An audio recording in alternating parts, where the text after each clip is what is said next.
नमस्कार। बायोग्राफी के आज के इस एपिसोड में आप सभी का स्वागत है। आज हम बात करने वाले हैं लाला हंसराज के बारे में। 19वीं शताब्दी के अंत में जिन महापुरुषों ने देश में शिक्षा और समाज सुधार के क्षेत्र में काम शुरू किया, उनमें लाला हंसराज जी का नाम बहुत ऊंचा है। एक और जहां वे डीएवी शिक्षा संस्थानों के संस्थापक थे, वहीं अछूतों के उद्धार सहित अन्य क्षेत्रों में उनका योगदान कम नहीं है। उन्होंने अपना सारा जीवन शिक्षा और समाज सुधार के कार्यों के लिए अर्पित कर दिया और बड़ी से बड़ी बाधा उन्हें पद से डिगा नहीं सकी। लाला हंसराज का जन्म 19 अप्रैल 1864 ईस्वी को होशियारपुर जिला पंजाब के बजवारा नामक स्थान पर हुआ था। उनके पिता का नाम लाला चुन्नीलाल और माता का नाम गणेश देवी था। इनका परिवार संपन्न नहीं था। उनका स्कूल घर से काफी दूर था। गर्मियों में वे नंगे पैर स्कूल जाया करते थे। रास्ते में धूप से बचने के लिए वे अपनी तख्ती को पैरों के नीचे ले लिया करते थे। उस पर खड़े होकर अपने पैरों की जलन मिटाते थे और कुछ देर बाद फिर तपती रेत पर चलने लगते थे। इस पर भी अपनी कक्षा में वे सदा प्रथम आते थे। हंसराज जी अभी 12 साल के ही थे कि उनके पिता का देहांत हो गया। तब उनके बड़े भाई लाहौर चले आए और अपने छोटे भाई को भी अपने साथ ले आए। लाहौर में एक बार एक दुकान पर गणित की पुस्तक खरीदने गए। दुकानदार ने मजाक में गणित का एक कठिन प्रश्न उन्हें हल करने के लिए दिया और कहा कि यदि तुमने ये प्रश्न हल कर दिया तो मैं तुम्हें मुफ्त में किताब दे दूंगा। कहना ना होगा कि हंसराज जी ने वो किताब मुफ्त में ही ली।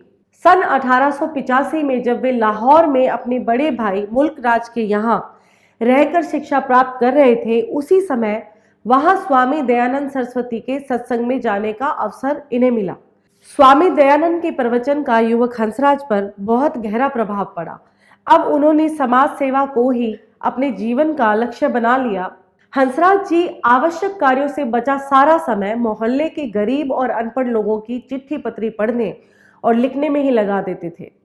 1877 में आर्य समाज का प्रचार करते हुए स्वामी दयानंद जी लाहौर पहुंचे और वहां उनकी धूम मच गई। काफी लोकप्रिय थे वो। ये दोनों भाई भी उनसे बहुत प्रभावित हुए। 30 अक्टूबर 1883 को जहर दिए जाने के कारण अजमेर में स्वामी जी का स्वर्गवास हो गया। लाहौर के आर्य समाजियों ने अगले ही महीने ये तय किया कि उनकी स्मृति में दयानंद एंग्लो वैदिक यानी कि डीएवी कॉलेज और स्कूल खोले जाएंगे, जहां पाश्चात्य विद्या के साथ साथ पूर्वी ज्ञान और विशेषकर वेदों की शिक्षा दी जाएगी। परंतु धन का अभाव इसके रास्ते में आ रहा था। उनके बड़े भाई लाला मुल्क राज स्वयं भी आर्य समाज के विचारों वाले व्यक्ति थे। उन्होंने हंसराज के सामने प्रस्ताव रखा कि वे इस शिक्षा संस्थान का अवैतनिक प्रधानाध्यापक बनना स्वीकार कर ले। उनके भरण पोषण के लिए वे हंसराज को अपना आधा वेतन अर्थात 30 रुपए प्रति मास देते रहेंगे।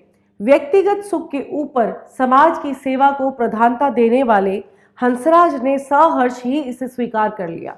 इस प्रकार 1 जून 1886 को महात्मा हंसराज दयानंद एंग्लो वैदिक हाई स्कूल लाहौर के अवैतनिक प्रधानाध्यापक बन गए। इस समय उनकी आयु 22 वर्ष थी। सन 1889 में दयानंद एंग्लो वैदिक हाई स्कूल एक कॉलेज बन गया। इस पर भी हंसराज जी अवैतनिक रूप से कार्य करते रहे। उन्होंने 1911 तक इस पद पर कार्य किया। इसके बाद ही उन्हें दयानंद कॉलेज प्रबंधन समिति का अध्यक्ष चुना गया। वर्ष 1918 में लोग उन्हें पुनः इस पद पर चुनना चाहते थे, पर महात्मा हंसराज इसके लिए तैयार नहीं हुए। इसके बाद उन्होंने अपना पूरा समय समाज सेवा को समर्पित कर दिया। 1919 में उन्होंने अमृतसर में इंडियन सोशल कॉन्फ्रेंस की अध्यक्षता की। देश विदेश के आर्य समाजियों की जो पहली कॉन्फ्रेंस 1927 में भारत में हुई, वे इसके अध्यक्ष भी चुने गए। महात्मा हंसराज जी के कुछ महत्वपूर्ण कार्य भी हैं जो उन्होंने किए।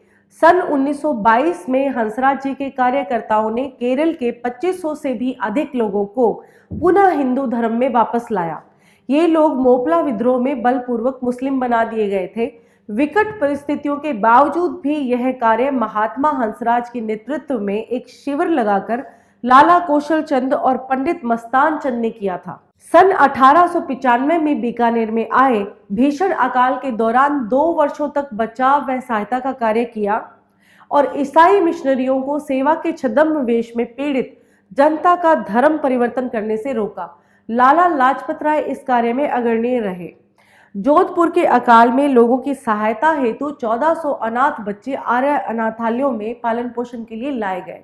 महात्मा हंसराज एक राष्ट्रभक्त भी थे, परंतु असहयोग आंदोलन के समय उन्होंने डीएवी कॉलेजों को बंद करने का घोर विरोध किया था। उनका कहना था कि इन कॉलेजों पर ना तो विदेशी सरकार का कोई नियंत्रण है और ना ही ये सरकार से किसी प्रकार की सहायता लेते हैं। महात्मा हंसराज जातिवाद के प्रबल विरोधी थे और इन्हें हिंदू धर्म की उन्नति के मार्ग की बहुत बड़ी बाधा मानते थे। उन्होंने शिक्षा प्रसार के क्षेत्र में अनुकरणीय योगदान दिया था। महात्मा हंसराज जी ठोस परंतु मूक कार्यकर्ता थे। आत्म प्रचार से वे कोसों दूर भागते थे। लोगों ने उन पर राजनीति में शामिल होने के लिए बहुत जोर भी डाला, परंतु इसका एक ही जवाब था, मैं नींव में पड़ने वाला पत्थर हूँ, रचनात्मक कार्य में लगा हूँ और सदा इसी में लगा रहूंगा। और अपने जीवन के 74 वर्षों में से 58 वर्ष रचनात्मक कार्य में लगने के बाद 15 नवंबर 1938 को उन्होंने यह नश्वर देह त्याग दी। परंतु आज भी देश के 15 डीएवी डिग्री कॉलेज और 85 डीएवी हायर सेकेंडरी और हायर स्कूल और उनमें पढ़ने वाले 1 लाख से अधिक छात्र छात्राएं उनकी याद को ताज़ा बनाए हुए हैं। इसके साथ ही हमारा आज का ये वीडियो यहीं पर कंप्लीट होता है। हम फिर मिलेंगे इसी तरह की एक और पर्सनालिटी के साथ। धन्यवाद। Don't forget to like, share and subscribe to our channel and press the bell icon to never miss an update.